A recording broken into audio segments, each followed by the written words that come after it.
अस्सलाम वालेकुम दोस्तों, welcome to my channel. And कैसे हैं आप लोग? आई होप आप सब बहुत अच्छे होंगे। अल्हम्दुलिल्लाह मैं भी बहुत अच्छी हूँ। और आज बहुत दिन बाद मैं वीडियो रिकॉर्ड कर रही हूँ। बहुत दिन बाद बोले तो 4-5 दिन बाद। सो इसका भी एक रीज़न है। और जो आपको मैं नेक्स्ट वीडियो देने वाली हूँ वो भी बहुत इंपॉर्टेंट और बहुत फ़ायदे का टॉपिक है। और आप लोगों के बहुत काम आने वाला है। स्पेशली जो प्रेग्नेंट लेडी हैं एंड फर्स्ट टाइम उनकी प्रेगनेंसी का ड्यूरेशन है।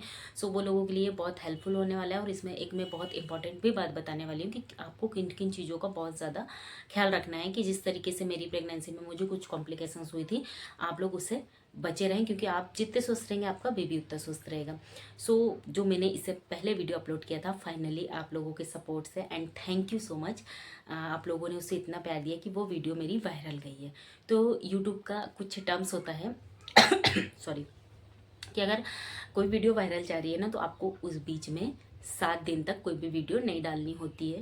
नहीं तो क्या होता है ना कि आपकी जो वायरल वीडियो जा रही है वो हो जाती है स्टक एंड न्यू वीडियो चलने लगते हैं। क्या गारंटी कि ये जाएगी कि नहीं जाएगी, मतलब ऐसा उनका कुछ नियम है कि अगर आपकी कोई वीडियो वायरल जा रही है तो आपको 7 डे तक कोई भी वीडियो अपलोड नहीं करना। फाइनली मेरी जो मैंने बनाई थी माई प्रेगनेंसी जर्नी के टॉपिक पर वीडियो, वो वायरल गई है। समथिंग 500+ उसमें व्यूज़ गए हैं ये। और ये मेरी यूट्यूब की अब तक की जर्नी की भी, और अब तक की जितने भी वीडियो बना रही हूँ ना, मैंने वैसे भी लॉन्ग वीडियो बनाना अभी अभी शुरू किया है। और उनमें भी ये फर्स्ट वीडियो है जिसने मतलब 100 नहीं, 200 नहीं, सीधे 500 पार किया है। और मेरे लिए बहुत बड़ी बात है, क्योंकि इससे पहले एक भी वीडियो नहीं थी, सिर्फ 1-2 वीडियो है जिन्होंने 100 पार किया था। ठीक। और फिर मैं इसीलिए ये जो आज का जो टॉपिक है, ये वीडियो इतनी लेट आ रही है, और प्लीज़ इसे भी इतना ही सपोर्ट और प्यार दीजिएगा। तो चलिए मैं बता देती हूँ कि उसमें मैंने बताया है माई प्रेगनेंसी जर्नी। एंड जो आज का वीडियो है ना, इसमें मैं बताऊँगी कि आप उन बातों का ख्याल रखो जिससे कि प्रेगनेंसी में कुछ कुछ कॉम्प्लिकेशंस हो जाती हैं, जो ना हो। जैसे मेरे साथ तो ऐसा हुआ था कि मतलब सारा कुछ तो ठीक था, लेकिन उसी ड्यूरेशन में ना मुझे क्या हुआ कि मुझे टाइफाइड हो गया। जब मेरे हाँ मतलब एक डेढ़ मंथ की थी, क्योंकि मेरी तबीयत एकाएक ही, मैंने आपको बताया ना कि ख़राब चलने लगी, ऐसा कुछ सोचे नहीं। और फिर एकदम से मतलब आप बीमार बीमार रहने लगे। तो फिर चेक किया तो पता चला कि प्रेगनेंसी भी है। एंड मतलब वॉमिटिंग वगैरह तो बहुत अंधाधुंध की होती थी, और कुछ खा के नहीं हो, पी के नहीं हो। फिर उसी में मतलब टेस्ट वगैरह हुआ, डॉक्टर को लगा होगा तो उन्होंने चेक करवाया तो पता चला कि मुझे टाइफाइड है। तो टाइफाइड का भी इलाज चलता रहा मेरा उसी बीच में। और ये मतलब आप अगर एक मदर बन रही है ना, तो आपका स्वस्थ होना बहुत इंपॉर्टेंट है, क्योंकि ये जो चीज़ें होती है ना, ये जो बीमारियां होती है ना, इससे आपके बच्चे पर बहुत गलत असर पड़ता है। सो मतलब मुझे तो 2 बार मतलब टाइफाइड हो गया था पलट पलट के, और पता चला कि मुझे पीलिया भी है। और मुझे, आप यकीन नहीं करेंगे, ज़िंदगी में उससे पहले ना कभी टाइफाइड हुआ था और ना पीलिया हुआ था। मैं एक ग्राउंड में रनिंग करने वाली लड़की थी, फिजिकली काफ़ी फिट।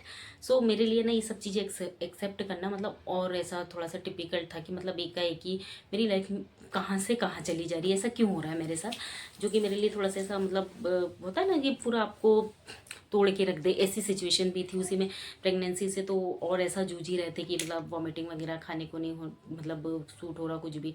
सो जब पता चला कि मुझे टाइफाइड है, तो उसका ट्रीटमेंट चला। 5-6 बॉटल उस बीच में लग गई थी मुझे।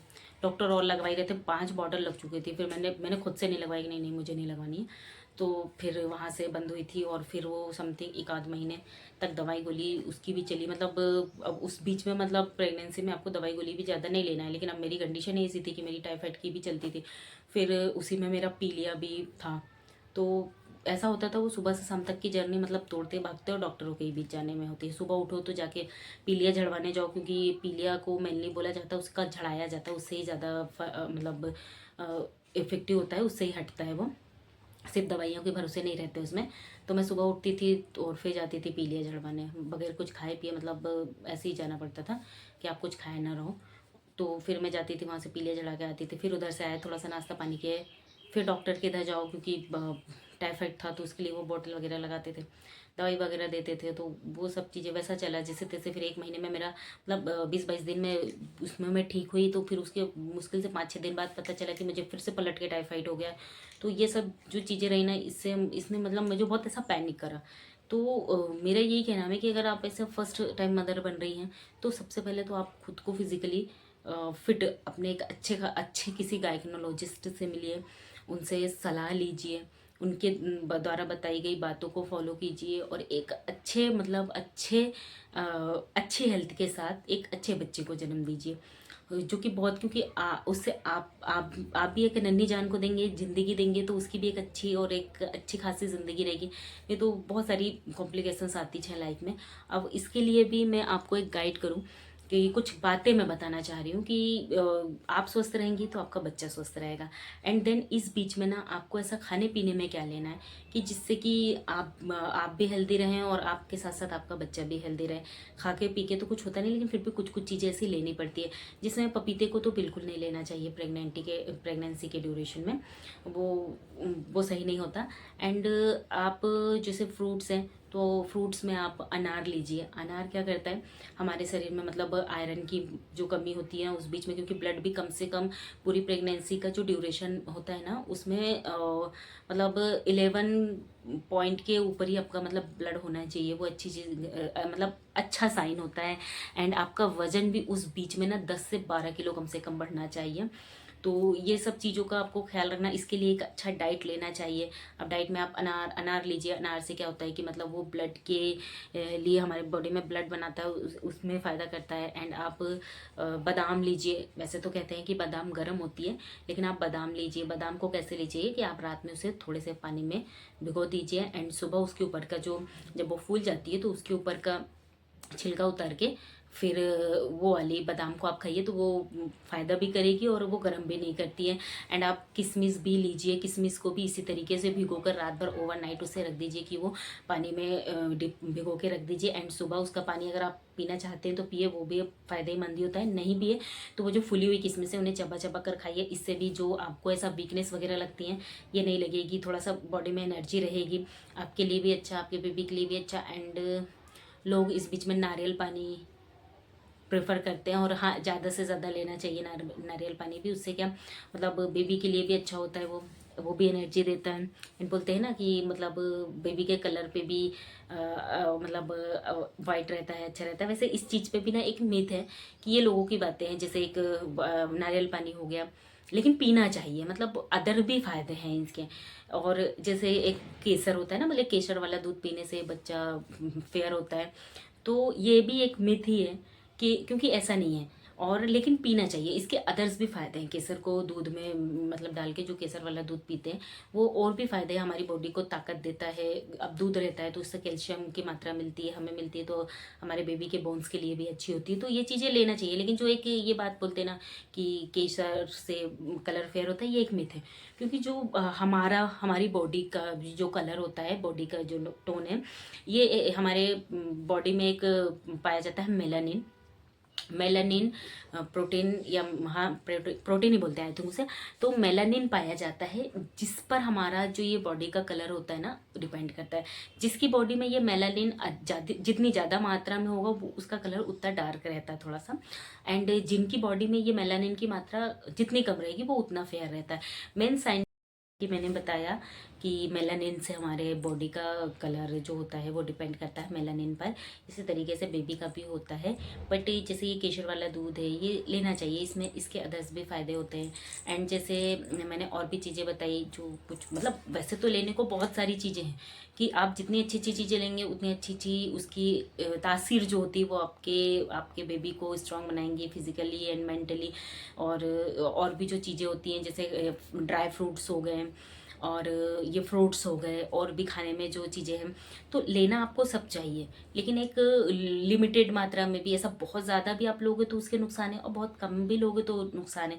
तो किसी अपने अच्छे गाइनोलॉजिस्ट से उस टाइम पीरियड में बिल्कुल से आपको ना टाइम टू टाइम उनके बताए अकॉर्डिंग सजेशन लेनी भी चाहिए। अपने आप में जो चेंजेस समझ में आते हैं, जो कमियां लगती है, उनसे पूछनी चाहिए।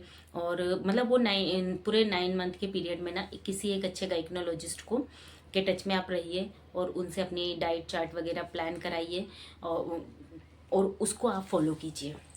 क्योंकि ये चीज़ें आज के जो टाइम में ना बहुत ज़्यादा इंपॉर्टेंट, क्योंकि पहले का टाइम ऐसा था जब हमारी मदर वगैरह रहती थी, उस समय इतनी जो चीज़ें थी ना वो, मतलब आज के टाइम की जो चीज़ें हैं बहुत ज़्यादा ऐसा ये क्या बोलते हैं ऑर्गेनिक टाइप की जो यूरिया वगैरह है, तो ये उतना प्योर नहीं है, इसलिए हम उतने स्ट्रांग नहीं हैं। और इन चीज़ों में मतलब स्ट्रांग होना बहुत ज़रूरी होता है। इसलिए पहले ये चीज़ें इतनी इंपॉर्टेंट नहीं थी, पहले चीज़ें चल जाता था। उसीलिए बहुत से लोग आज भी ऐसा बोलते हैं ना, ऐसा सब कुछ नहीं, हमारे टाइम में तो ऐसा कुछ नहीं हो, सब हो जाता है। तो वो उनका टाइम अलग था और आज का जो टाइम है हमारा ये अलग है। तो उनके टाइम में वैसे हो जाता था, लेकिन आज के टाइम में ना लापरवाही करना बिल्कुल भी सही नहीं है। इसलिए अपनी प्रेगनेंसी को एक हेल्दी प्रेगनेंसी का टाइम बनाओ, उसको टाइम ड्यूरेशन बनाओ। सबसे मेन तो स्ट्रेस नहीं लो किसी भी चीज़ का, क्योंकि आप अगर स्ट्रेस लोगे ना तो वो चीज़ें बच्चे पे बिल्कुल असर डालती है, बच्चे के ब्रेन पर असर डालती है। तो उस ड्यूरेशन में इसीलिए कहा जाता है कि आप खुश रहो। आप जितना, जैसे होता है ना, बहुत से लोग पोस्टर्स लगाते हैं, सो वो ऐसा नहीं है कि बस ये वो चीज़ें बहुत असर करती हैं। क्योंकि आप देखोगे, आप उसको देख के एक इमेजन बनाओगे, यहाँ पे इमेजन क्रिएट करोगे तो और खुश होंगे, तो उस चीज़ का असर भी उस बेबी पे पड़ेगा। आप अगर कुछ चीज़ अपने बच्चे को सिखाना चाहते हो कि आपके बच्चे में ये पर्टिकुलर क्वालिटी रहे, तो आप भी उस काम को करिए, अभी करिए, आपको बाद में सिखाना नहीं पड़ेगा। आपके बच्चे में वो चीज़ें ऑटोमेटिकली आ जाती हैं। तो जो ये कहा जाता है कि ये जो 9 मंथ का ये जो पीरियड होता है, इसमें जैसा माँ करती है बच्चे में वो पूरी तासीर होती है। ये तो होता ही होता है, लेकिन इस 9 मंथ के पीरियड में, क्योंकि बेबी तो माँ के ही टमी में होता है ना, लेकिन इस 9 मंथ के पीरियड में जो अगर बच्चे के फादर में भी जो कुछ क्वालिटीज़ होती हैं, जो वो चीज़ें करते हैं, तो वो क्वालिटी भी बच्चे में बिल्कुल आती है, ये हकीकत है। तो आप लोग भी इन चीज़ों को ऐसा नोटिस कीजिए, और आप जैसा अपने बच्चे को बनाना चाहते हैं उस बीच में, उस ड्यूरेशन में, उस तरीके से आप भी रहिए, और आप खुद देखेंगे ये चीज़ें होती है। सो ये थी मेरी 2 पार्ट में, मैंने एक पार्ट इससे पहले बनाया है और ये सेकंड पार्ट बनाया है। मैंने 2 पार्ट में अपनी जर्नी को शेयर करा है, मेरे साथ हुए कॉम्प्लिकेशंस को भी शेयर किया है। सो आप लोग इन बातों का ख्याल रखिए अपनी लाइफ में, खुश रहिए, हैप्पी रहिए, हेल्दी रहिए, एंड अपनी लाइफ को एंजॉय कीजिए। मैं यहीं पे इस वीडियो को एंड करती हूँ, और जैसे आपने मेरे पहले वीडियो को सपोर्ट किया, प्यार दिया, और सेम बेसिस सपोर्ट दीजिएगा। थैंक यू फॉर वॉचिंग, और मैं इसी तरीके की इन्फॉर्मेटिव और काम की वीडियो आप लोगों के लिए बिल्कुल लाते रहूँगी। ओके, बाय बाय, मिलते हैं नेक्स्ट वीडियो में। अल्लाह हाफिज़।